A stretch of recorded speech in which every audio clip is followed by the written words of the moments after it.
Morning. It's May 5th, and my wife and I just got our cattle panel trellises for our tomatoes and giant Marconi plants installed. We uh, we have water lines running all through the garden here from our water meter and where the previous homeowner stubbed out. You can see the little white bag there. That's an insulated cover over the hose bib. And then there's another one down there. And then we have another one over here on the side, uh, right there. You can see how it's stubbed out. Um, so we've got all kind of water lines running through here, and we didn't want to put posts in the ground because we didn't know if we were going to keep the garden here. We were going to.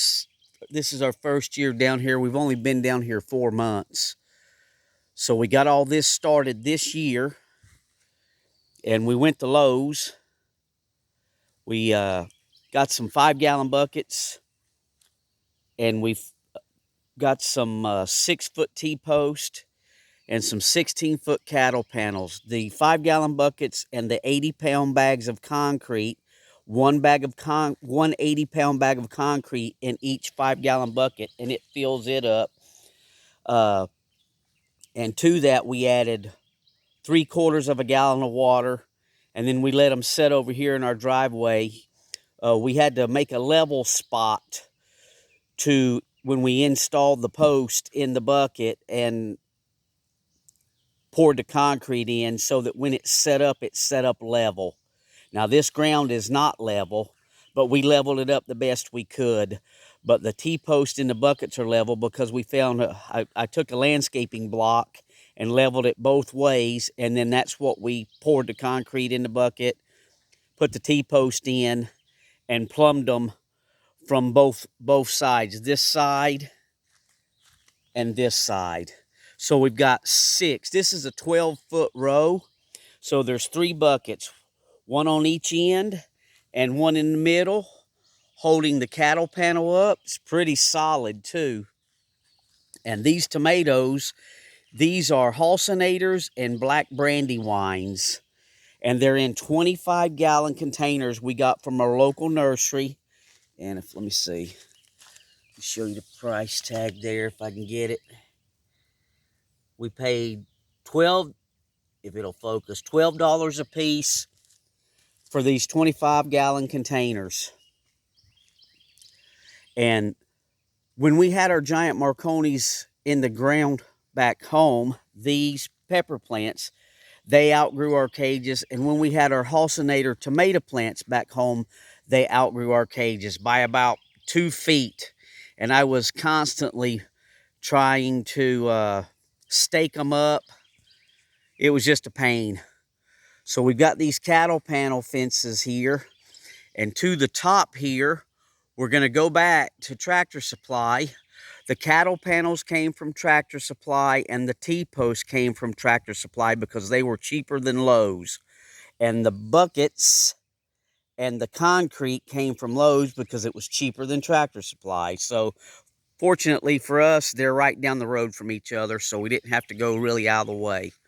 But we're going to top this thing with another cattle panel across the top, and maybe even do another row right here so we can have another row down through here and cap it also. So when these tomatoes, it's early in the season and they're already over 2 feet tall. They're already taller than the cages. You can see the cage there, and they're reaching out past the cages.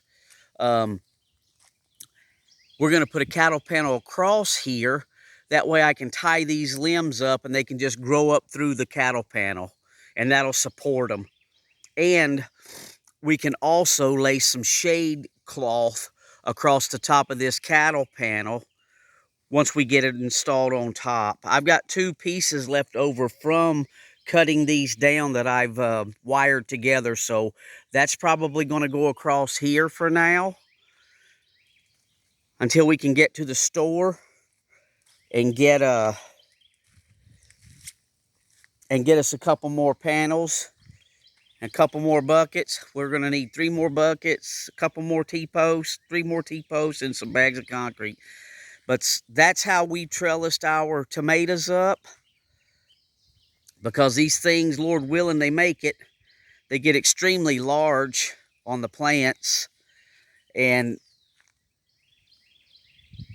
when we had them growing back home in Indiana, they would just, if I didn't support the cages with stakes all the way around them, it would just knock these little tomato cages down to the ground. So this is how we staked up our tomato plants in these little cages, and then wired the cages to the cattle panel. Actually, I tied them. You can see that. And they're doing pretty good. So far, they're doing pretty good. But I think they're going to grow way taller than these cattle panels. And we got the 6-foot T-post. I didn't want to go too much higher. I didn't want all that weight. But with 3 5-gallon buckets full of 80 pounds of concrete in each bucket, this thing is very sturdy.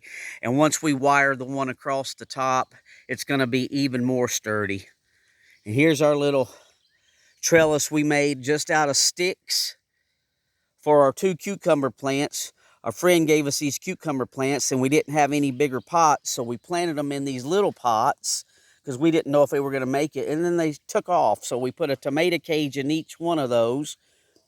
And then yesterday, my wife suggested we cut the bottoms out of these pots, and we just stick these pots inside 2 more pots. So we went and got some 15-gallon pots down there on the bottom, filled them full of soil, cut the bottoms out of these pots, and we gently picked them up and set them right in those pots. So now it might get a good shot of growing and getting a few cucumbers. But that's how we made this out of just tree branches down there at the creek.